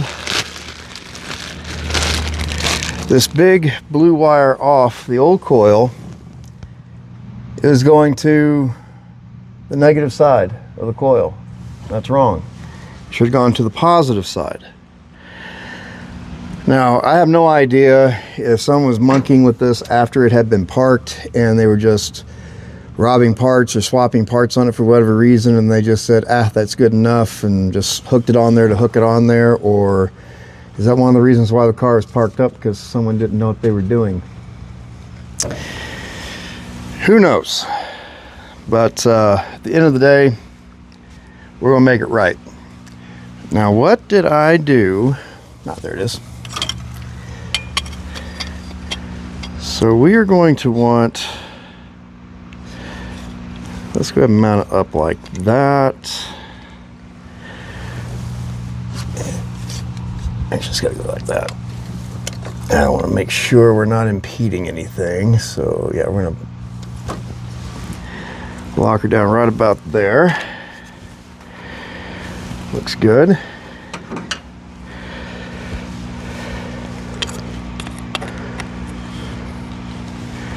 Give you a second.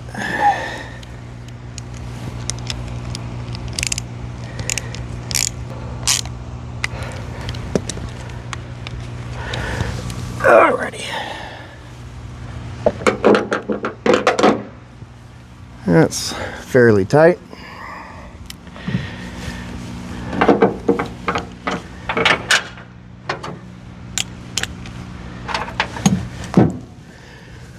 Alrighty.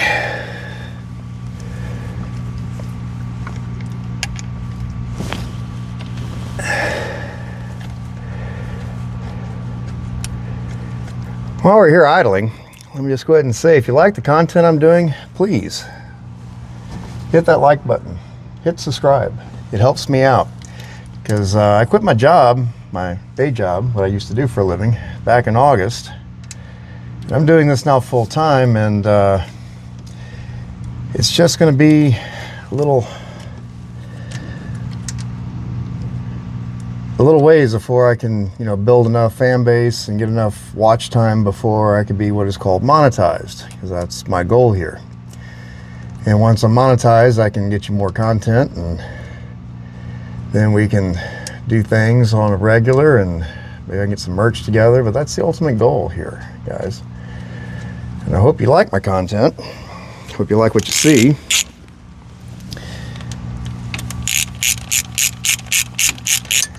And if you don't like it, comment anyway. If you think I'm an idiot, comment. I'd like to hear from you. I don't know. I said that in one of my earlier videos, before I got really serious about this, what I don't know about cars, you can fill an entire Encyclopedia Britannica. I don't know it all. And if you know a better way of doing it that I'm not doing, please let me know. I am always open to constructive criticism. I'm always open to new ways of doing things and easier ways of doing things. So please, by all means, let me know.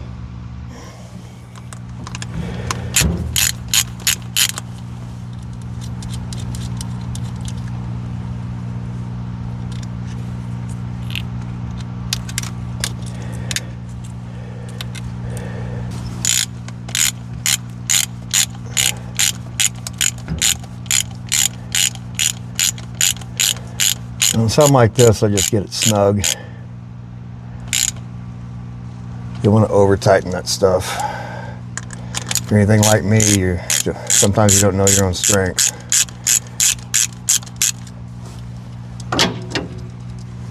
And this is supposed to go to the negative side. I think my wire here is a little bit too long. See if we can do something about shortening that up a little bit. That's perfect.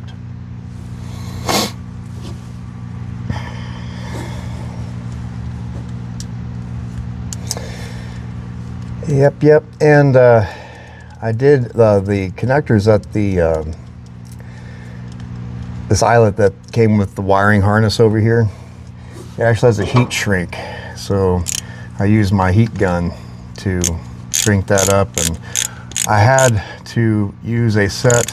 I had to on the old wiring harness I had, it had the same color wire on it, and this wire was a little bit too short to get all the way over to that ballast resistor. So what I did was I just went ahead and embutted it together with a solder stick.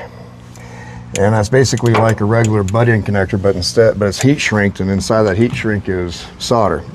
So if you hit it with a heat gun, a cigarette lighter, whatever, it'll actually solder the connection back together, and it's a much superior connection.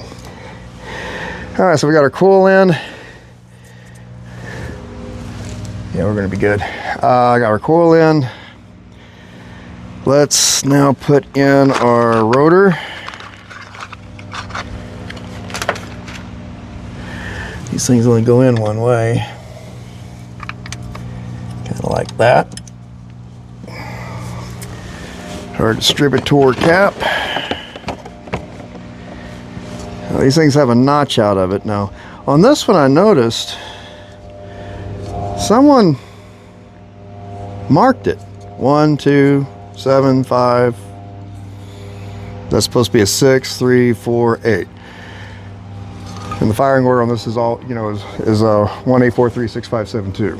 1-843-6572. So, and this notch is supposed to correspond with this notch right here on the distributor. You can't see it. Let me show it to you real quick. Sorry guys, for some reason my phone stopped recording. And I'm doing this on my phone right now because I need to do some work on my camera.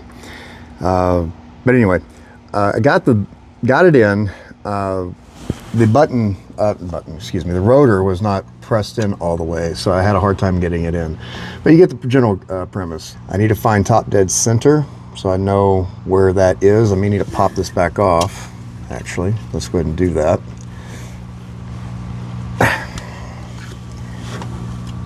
Come on.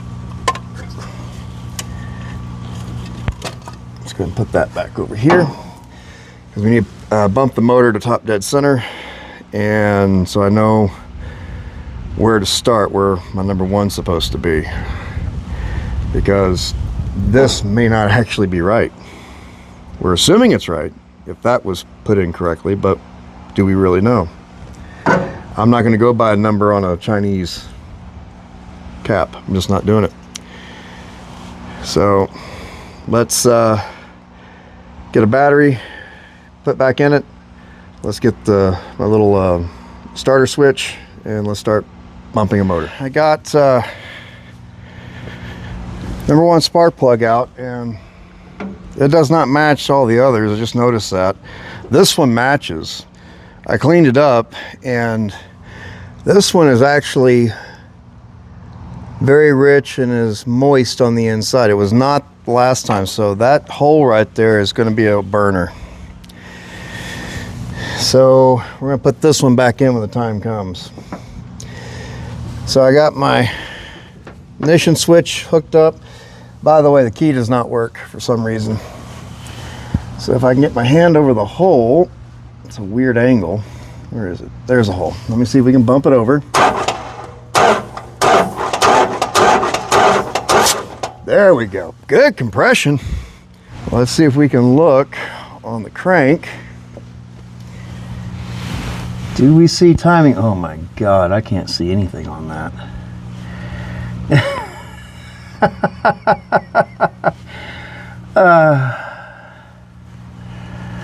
Okay, sure, yeah. Where's number one on this cap?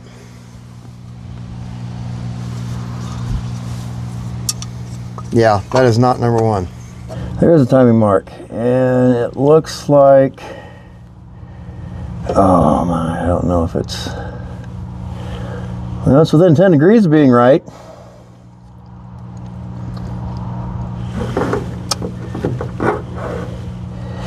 Let me show you.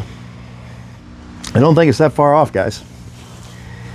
And can you see that? Will it focus on what I want it to focus on? There you go. See that little mark? We see the hole on that timing mark, and just above it at about the 10 degree mark is the timing. That thing popped my finger up pretty good, so it may have gone 10 degrees past when I let it go. So we're going to say that that's pretty accurate, which is surprising. Okay, so now we know where number 1 is supposed to be. Let's go ahead and put the cap back on. We're going to run our wires.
Well, it's in, crudely.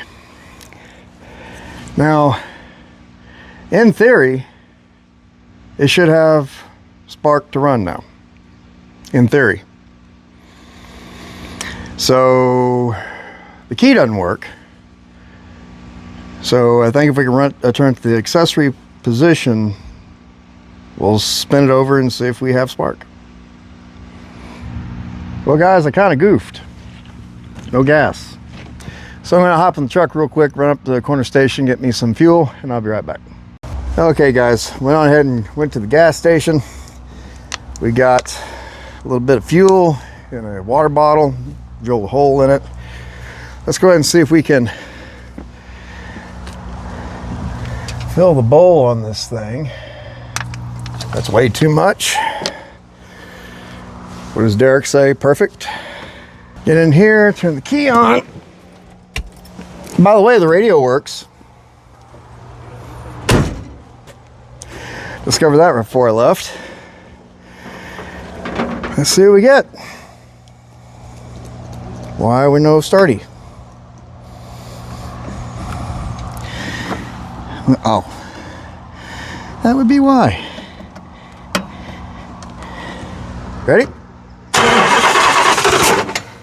Hello.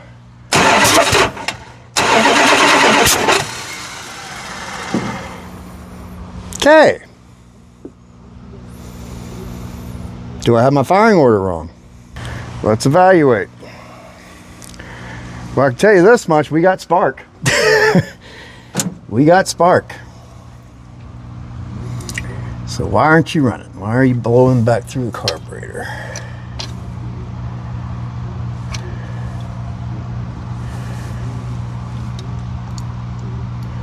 Do we have a massive vacuum leak somewhere I'm not aware of? Well, I do know we got a vacuum leak here, a vacuum leak there.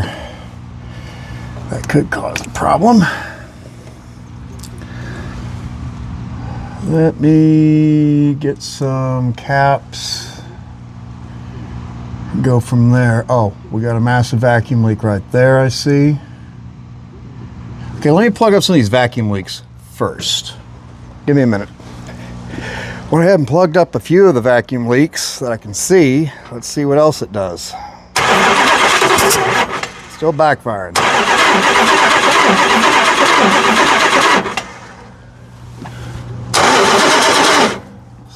coming from the back over here. What is it? We still have a leak somewhere? Oh, we do. We got a big leak. Oh my goodness. Okay, so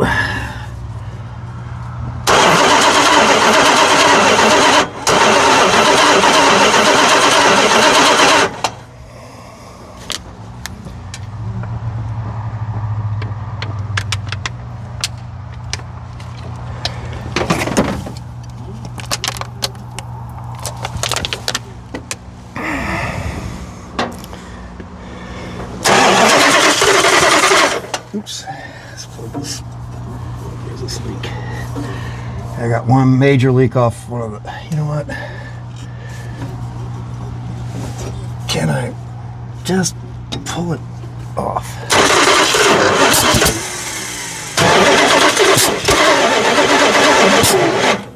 Okay, she's not happy. That's interesting. I just noticed something. Let me show you guys what I just noticed.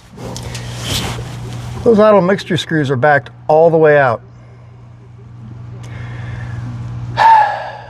Give me a minute.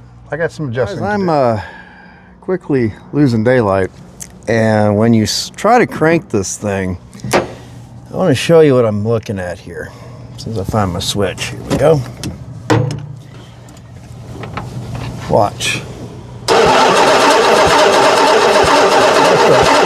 The camera's picking that up, but there's exhaust gases coming from the back of the motor. You can actually hear it. Now, when I shed some light on the subject, below the canister, you see that hole? Right there, that little rust hole? That is the intake gasket. These 440s, 383s and 440s, they have valley pans. And yeah, that's not supposed to be there. The intake's gonna have to come off, I think. And yeah, I already know that's a vacuum leak. I took that off, trying to figure out where this noise is coming from. It's coming from the back of the motor. And just looking at it, there's so much rat poop back here and whatnot. Yeah, I think at this point, I want to see what I can do about getting this thing in the shop next day or two, because I want to work on the inside. This outdoor stuff isn't working for me anymore. Yeah, so at this point, I'm losing daylight rapidly. It is New Year's Eve, by the way. Tomorrow's New Year's Day, so I'm going to take another day or so to evaluate. I want to see what I can do about moving some stuff around, maybe manhandle this thing in the shop. Maybe get some help out here to get this thing in the shop. You want to need it. And we'll start our process on the inside so I can work on it after daylight hours, because right now, you know, it's middle of winter. Sun goes down at 5 o'clock. So I'd like to be able to work on this well into the evening hours. So I think we're going to go ahead and pull the top end of the motor off. We're going to do valve cover gaskets, valve covers, intake. While all that stuff's off, I'm going to paint it. Might as well, right? I bought the engine paint already. Take the accessory drive off, paint it, try to make it all nice and pretty. Put that carburetor in a bucket of diesel and transmission fluid, see if it'll come around. No, poor man's rebuild. And we'll go from there. See you next couple of days. So I broke my cardinal rule. I always look up the firing order and most importantly the direction of the distributor whenever I do anything timing related. I didn't do it in this case. And those of you who were watching me put the spark plug wires on the car, if you were astute enough, you noticed I did it backwards. I got to thinking about that overnight last night, why that thing was popping and everything like that, and just didn't make no sense. So I came out this morning, New Year's Day, by the way. Happy New Year, everyone. You know, you're probably seeing this late January, early February in that general ballpark at the earliest. So, I set it up. I should have filmed it, but I didn't. So if we prime this bad boy.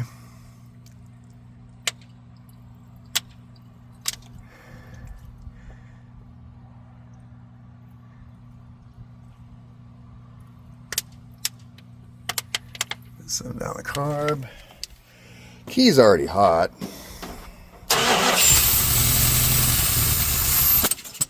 Well, still backfires, but it runs. That could be a number of different issues. Valve train noise.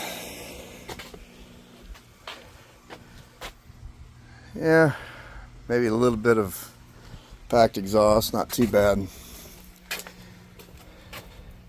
Don't want to run it that much. Now we're going to throw some money at it. It still needs an intake gasket, guys. I'm still going to do valve cover gaskets to it. I just want to make sure those are buttoned up. They're God knows how old. Still has a pretty bad vacuum leak. I can hear it. But all in all, that motor runs. So we're going to go ahead and start spending some money on it now. A little bit later on this afternoon, I'm going to jack it up, change the oil in it, so maybe I can rig up some type of fuel system to it, and we can see about maybe making this thing back itself out instead of me pushing it in the shop. All right, let's get to work. Yeah, so at this point, I'm losing daylight rapidly. It is New Year's Eve, by the way. Tomorrow's New Year's Day, so I'm going to take another day or so to evaluate. I want to see what I can do about moving some stuff around, maybe manhandle this thing in the shop, and we'll start our process on the inside so I can work on it after daylight hours. Because right now, you know, it's middle of winter, sun goes down at 5 o'clock. So we're going to go ahead and pull the top end of the motor off. We're going to do valve cover gaskets, valve covers, intake. While all that stuff's off, I'm going to paint it. Might as well, right? I bought the engine paint already.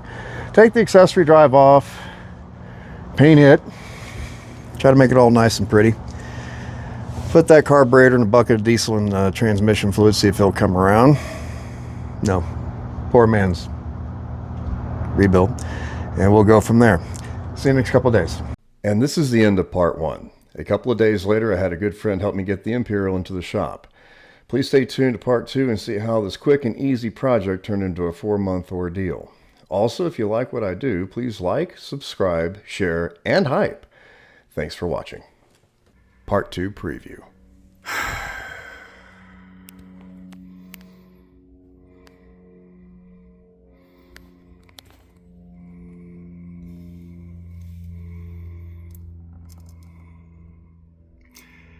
I know how to pick them, don't I?